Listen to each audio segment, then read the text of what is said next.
आजच्या कथेचं नाव आहे गंगीचं लगीन. घरात सकाळपासूनच लगबग चालली होती. मातीचंच घर, पण कसं स्वच्छ सारवून घेतलेले.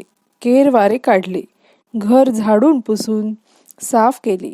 अंगणात शेणाचा सडा टाकलेला, त्यावर घातलेली रांगोळी जणू नक्षत्रासारखी चमकत होती. घराच्या प्रवेशद्वाराच्या उजव्या बाजूला मोगऱ्याचा वेल कौलावर चढवलेला, डाव्या बाजूला काही अंतरावर प्राजक्ताचा सडा पडलेला. त्याच्या नाजूक फुलांचा सुवास साऱ्या वातावरणात दरवळत होता. फुले पांढऱ्या आणि केशरी रंगसंगतीने तर अधिकच आकर्षित करत होती. दारात केळीची बागही डौलात उभी होती. घरातील सर्व सदस्यांचा उत्साह तर ओसंडून वाहत होता. सर्वजण आपापल्या परीने आपापले काम चोख करण्याचा प्रयत्न करीत होती, जसे की थोड्या वेळात जणू अक्षताच पडणार आहेत.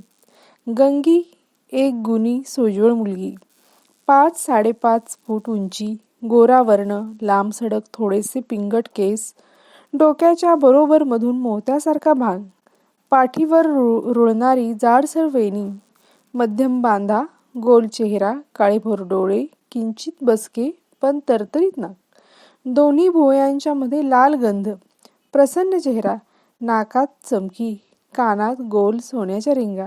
अशी गंगी बायको म्हणून कोण बरं नाकारल? गावापासून 20-30 किमी अंतरावरून तिला स्थळ पाहायला येणार होतं. याआधी कित्येक स्थळे येऊन गेली, पण यानं त्या कारणाने कुठे जमच बसला नाही. आता मात्र सोयरीक जुळण्यासारखी होती, कारण हे सांगून आलेले स्थळ सर्वांच्या मनासारखे होते. फक्त पाहण्याचा कार्यक्रम आणि मुलामुलींची पसंतीच बाकी होती. गंगाई, आवर बाई लवकर, पाहुणे आत्ताच येतील. मग तुझी घाई नको. ही साडी नेसू की ती साडी नेसू? शेजारच्या तनू वहिनींना बोलव साडी नेसवायला, चांगली नेसवतील त्या, गंगूची आई शारदाबाई गंगूला उद्देशून म्हणाल्या. गंगू आज तर जणू सत्कार मूर्तीच होती.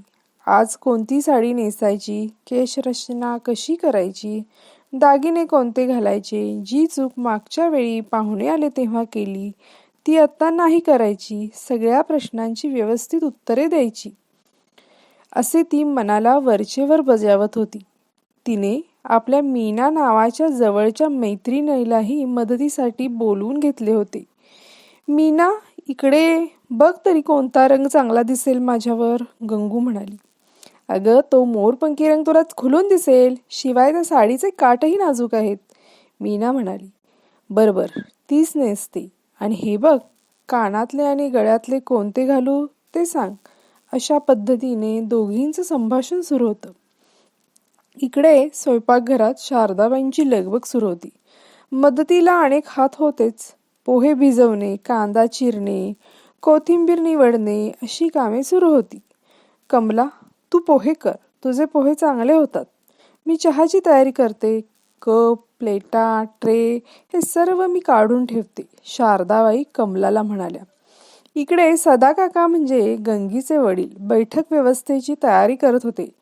पाहुण्यांसाठी खुर्च्या लावणे, चटई अंथरणे, दारात पाय धुण्यासाठी पाण्याची व्यवस्था करणे इत्यादी. तेवढ्यात शेजारचे सदाभाऊंचे मित्र गणुदा आले आणि म्हणाले, सदा, पोरीचे तोंड पूर्वेकडे होईल असा पाठ मांड, आणि पाहुणे समोरच असतील की बर का. सदा काकाने मानेनेच होकार दिला आणि गणूदादांना बसायस सांगून ते आपल्या कामास लागले. गणूदादांचा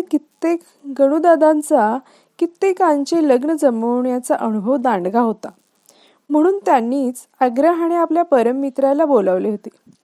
गंगूची एक आजीही होती. तिला जरा डोळ्याला कमी दिसत होते, परंतु आज तिने आपले ठेवणीतले लुगडे नेसले होते आणि ती सर्वांच्या हालचालीवर लक्ष ठेवून होती. अंग गोळा करून तिने स्वयंपाकघराचा एक कोपरा पकडलेला होता. अधूनमधून हात वारे करून ती आपल्या सुनेला काही बाई सांगत होती.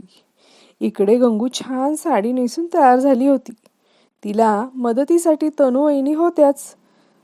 मोरपंखी साडीचा रंग गंगूवर मनमोहक मोराचा पिसारा फुलावा तसा अगदी खुलून दिसत होता. तिने केसांची मधोमध भांग पाडून बटवेणी घातली आणि आपले सुंदर केस मोकळे सोडले. पाना फुलांची बारीक कलाकुसर असलेली मीना काम असणारे कानातले घातले. गळ्यामध्ये मोत्यांचा हार, हातात सोनेरी मेटलच्या छान बांगड्या घातल्या. दुपारचा 1 वाजला होता. पाहुण्यांची सर्वजण वाट पाहत होते.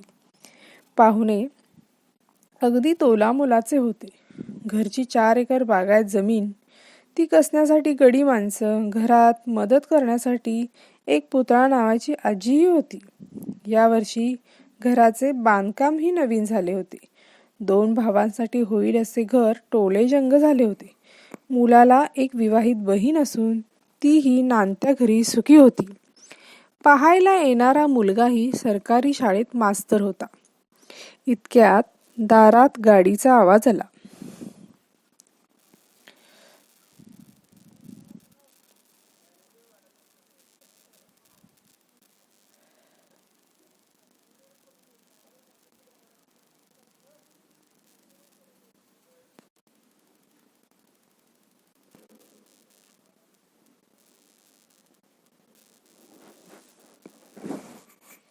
इतक्यात दारात गाडीचा आवाज आला.